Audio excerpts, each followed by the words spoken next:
En traversant tous ces siècles jusqu'au temps de David, une crise a été atteinte dans le mouvement vers l'avant de Dieu. Le témoignage devait être amené à Jérusalem.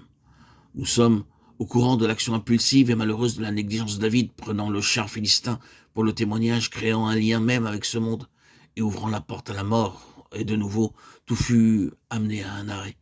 L'arche fut pendant longtemps dans la maison d'Abinadav. Tout était faiblesse. Mais alors David, une fois qu'il se remit de son offense à l'Éternel, fut contrarié devant le Seigneur à propos de tout ce qui s'était passé. Mes chers amis, les traitements de Dieu à notre égard peuvent parfois susciter une controverse entre nous et le Seigneur, jusqu'à ce que nous la surmontions. Il n'y a rien qui puisse se produire. Le Seigneur ne fait pas des choses sans raison. Il n'arrête pas tout et il ne conduit pas au jugement et à la discipline sans une très bonne raison. Et très souvent, nous prenons toute la chose personnellement et nous nous montrons rebelles à l'égard du Seigneur. David fut irrité de ce que l'Éternel ce jour-là agit. Référez-vous à 2 Samuel 6:8. Eh bien, David, tu devras t'en débarrasser, quel que soit le temps que cela prendra avant que le Seigneur aille de l'avant. Cependant, David était l'homme qu'il était avec un cœur pour Dieu, découvrit qu'il était le problème, quel était le problème, examina le tout de manière appropriée et trouva la réponse dans la parole. Frères et sœurs en Christ, bien-aimés, nous la trouverons toujours dans la parole. La réponse se trouve dans la parole. Elle est là, quelque part, elle est là, la réponse à toutes nos difficultés, nos problèmes, nos contestations. Elle est là, quelque part, claire et directe. Et comme David était exercé devant l'Éternel, il y parvint en tournant les pages de la parole. Il tomba directement dessus sur la réponse à tout. Personne, excepté les Lévites, ne devait porter l'arche. Lorsque les Lévites entrèrent dans leur position, se sanctifièrent et reprirent leur travail, les choses avancèrent. Chaque mouvement vers l'avant, chaque nouvelle avancée dans le grand dessein de Dieu est lié à ce concept, ce principe, ce peuple lévitique.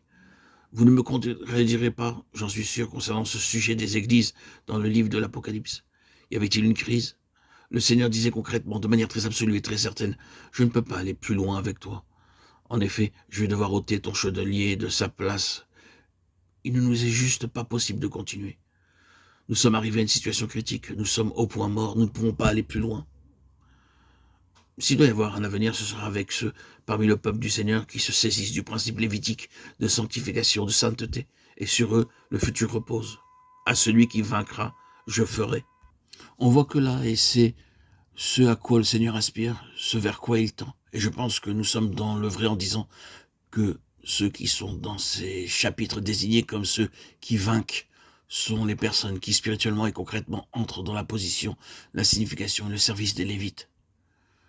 Avant d'aller plus loin, rendons les choses parfaitement claires. Alors que dans l'ancienne dispensation, les Lévites étaient une tribu, un peuple, à part une communauté séparée, ils ont en quelque sorte, comme toutes les autres choses de l'ancienne dispensation, uniquement incarné une vérité spirituelle qui appartient à toutes les dispensations et qui est la loi de tous les mouvements de Dieu vers sa finalité. Dans l'Ancien Testament, les Lévites devaient constamment se sanctifier. Regardez par exemple dans le livre d'Esdras comment ils ont dû sanctifier pour le service de l'Éternel, un peuple sanctifié.